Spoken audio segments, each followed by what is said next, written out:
ডাইহার্টের রাজ দেখতে গিয়ে যে এরকম বিপদের মধ্যে পড়ে যাবো সেটা আমি কখনোই কল্পনা করতে পারিনি। তো চলো তোমাদের পুরো বিষয়টা বলি। সন্ধ্যা হতে আমি বেরিয়ে পড়েছিলাম কাটোয়া বাস স্ট্যান্ড যাওয়ার উদ্দেশ্যে। বাস স্ট্যান্ডে আসতে দেখতে পাই যে দাদারা আমার জন্য ওয়েট করছে। मुझसे प्यार करती है या नहीं करती है। তারপরে সকলে মিলে ডাইহার্টের উদ্দেশ্যে রওনা দিয়ে দিই। ডাইহার্ট পৌঁছাতেই আমরা এরকম সুন্দর সুন্দর কিছু লাইটিং দেখতে পাই। লাইটিং দেখা কমপ্লিট করে আমরা গাড়িটাকে এক জায়গায় পার্কিং করে ভিতরে প্রবেশ করে যাই। স্টেশন থেকে সামনের দিকে এগোতেই দেখতে পাই প্রচন্ড পরিমাণে ভিড়।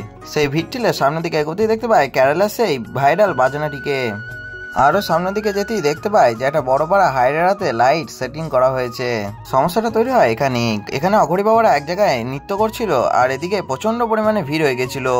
সেই ভিড় ঠেলে আমরা সামনের দিকে যেতেই কিছু সুন্দর সুন্দর মূর্তি, কিছু সুন্দর সুন্দর লাইটিং এবং বহু রকমের বাজনা দেখতে পাই। আর তার সাথে আমাদের এই ডাইহার্টের রাজ সম্পর্কে বহু অভিজ্ঞতা তৈরি হয়। আমাদের এই অভিজ্ঞতা সম্পর্কে জানতে এবং বিভিন্ন ধরনের বাজনাগুলি দেখার জন্য নিচেকে ক্লিক করে ফুল ভিডিওটি দেখে নিন।